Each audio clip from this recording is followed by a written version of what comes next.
ጊዜ በየትኛውም ሰዓት በየትኛውም ሁኔታ ሰው ለእግዚአብሔር ልገዛ ባለ ጊዜ ልማር ባለ ጊዜ ስጋውን ለነፍሱ ላስገዛ ባለ ጊዜ ሊሰግድ ይችላል። በየትኛውም ሰዓት ይሰግዳል። በየትኛውም ሰዓት አምላክ አለ።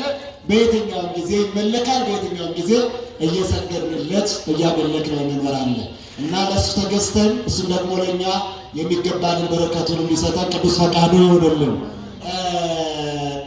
ሌላው በዚህ በስግደት ውስጥ 3 አይነት ስግደቶች አሉ። እነሱ ላስጨብጣችሁ እፈልጋለሁ። የመጀመሪያው የባህሪ ስግደት የመሬት ነክተን የምንሰግድበት ነው። ሁለተኛው አስተብርኮ የሚባል ነው። ሶስተኛው አርምኖ የሚባል ነው። እነዚህ ሰጊድ የሚባሉት ግንባራችንን መሬት አስነክተን የምንሰግዳቸው ናቸው። ቀደም መምህራችን እንደነገሩ እስከ መጨረሻ ድረስ ስግዱ ሲባል በቅዳሴ መካከል እንደው ወንበር ላይ ቁጭ ነው የምንለው። ይገርማችኋል። ስግዱን የተባለው ግን ቁጭ ብሎ አይደለም የተባለው። ስገዱ ከተባለ ግንባራችን መሬት አስነክተን መስገድ፣ ያኔ ጸሎተ ንስሐውን ያብለን እንቀበላለን። አስተብርኮ የሚባለው ግን ጉልበታችን መሬት ሊነካ ይችላል፣ ግንባራችን ግን መሬት አይነካም።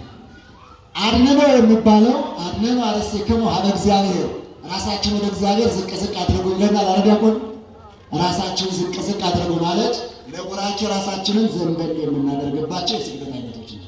ለማን ይገባሉ? እንደ ሁኔታው ሊሆኑ ይችላሉ። ስግደት የባህሪ አምላክ ለሆነ ለሱ ለጌታ ልንሰግድ እንችላለን።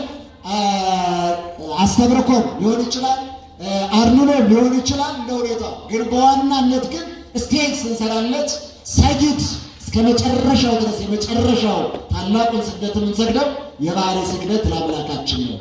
አስተብርኮ የምንሰግደው ለእመቤታችን፣ ለታቦታት፣ ለቅዱሳን የምንሰጠው ነው። አርምኖ የምንሰጠው እኔ ለእናንተ እናንተ ለእኔ የምንከባበርበት እጅ የምንነሳበት እሱን ስግደት የምንለዋወጥበት መንፈሳዊ እሴት ነው። በአገልግሎት ጊዜ ቤተክርስቲያን ስንገባ ቅድም ነግረውናል። ከቆረብን በኋላ ጭራሽ መስገድ አይቻልም ተባለ እንጂ አርምኖ ግን ይቻላል። አርምኖ ይቻላል። እነዚህ በዓላት ከ8ቱ አበይት በዓላት ውጭ ያሉት እስከ ጉልበት ድረስ ጉልበትን መሬት አስነክቶ መስገድ ይቻላል። ለምሳሌ ዛሬ እሑድ ነው አይደል? ጠዋት ወደ ቤተክርስቲያን ስትሄዱ ዝም ብላችሁ ዘው ብላችሁ አይደለም ካረን በርከክ ብላችሁ ቤተ መቅደስ ትገባላችሁ። 3ቱ አካላት በኋላ ጸሎታችሁን አድርሳችሁ አንድ ጊዜ ደግሞ ትሰግዳላችሁ። 3 አካላት አንድ መለኮት ብላችሁ አሳስራችሁ ትገባላችሁ። ይህ ማለት ምንድነው? ጉልበታችሁ መሬት ነክቶ ዝቅ ብላችሁ ሰግደን የምንገባበት የስግደት አይነት አለ። በዚህ አግባብ እንሰግዳለን። ይህንን ስራ ጠብቀን የቤተ ክርስቲያኗን ሕግ ማስቀጠል የሁላችን ኃላፊነት ነው።